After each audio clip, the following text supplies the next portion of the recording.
Hello, in this session I will try to authenticate to AWS with a IAM user. If I go on user here, let's see for example the details of John user.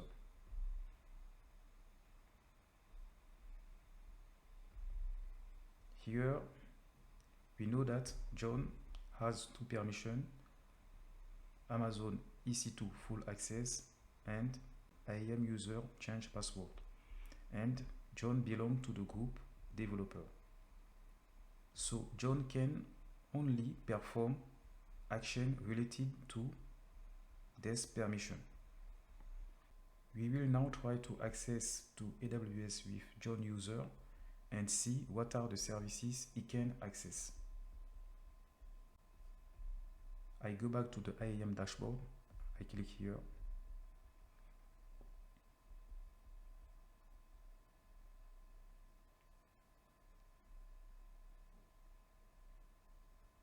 To authenticate to AWS with an IAM user, you can use this link or you can create an alias here.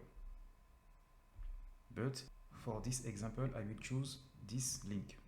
You can also create a custom alias if you want. Now I have a new Windows on the right. I will try to authenticate with John user on AWS. So I take this link and here I pass it here.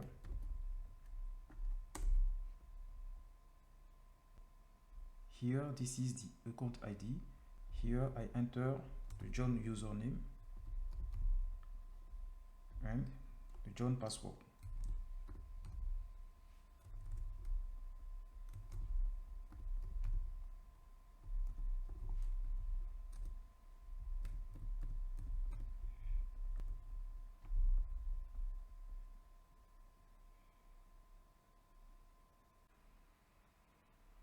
As you can see, I am now connected to AWS with the user John.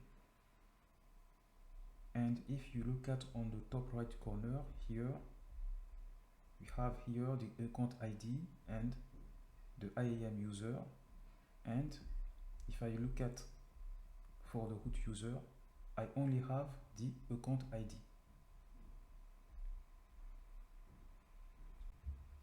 We know that John has an EC2 full access permission.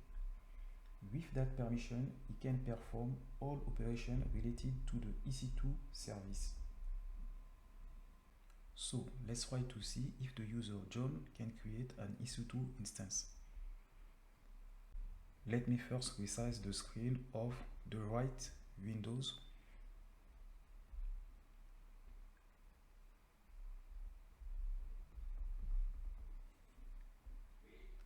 Now I will search the EC2 service here.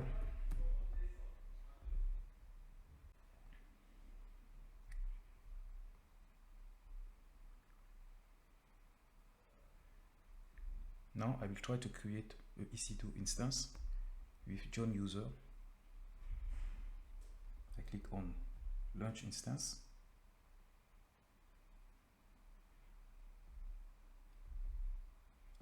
For the name of the instance, I give the name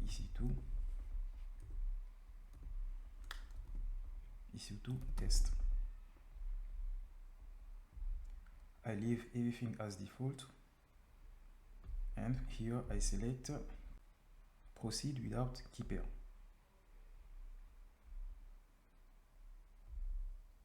I leave everything as default and I click launch instance.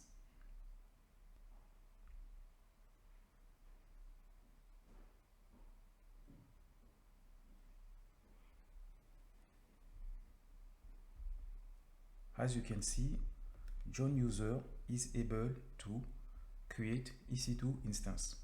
I can click here to access to that instance.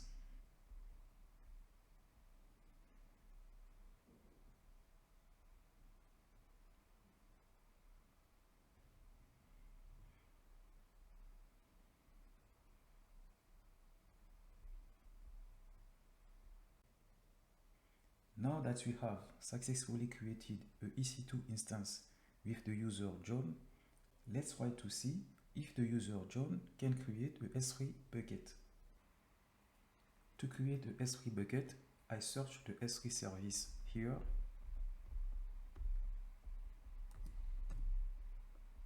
Here, this is the service. I also add the service to my favorite list.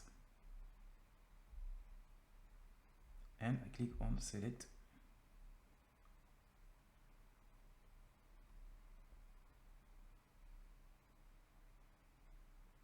I click on create a bucket.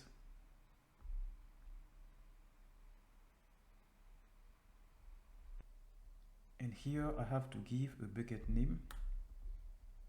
I give the name my bucket.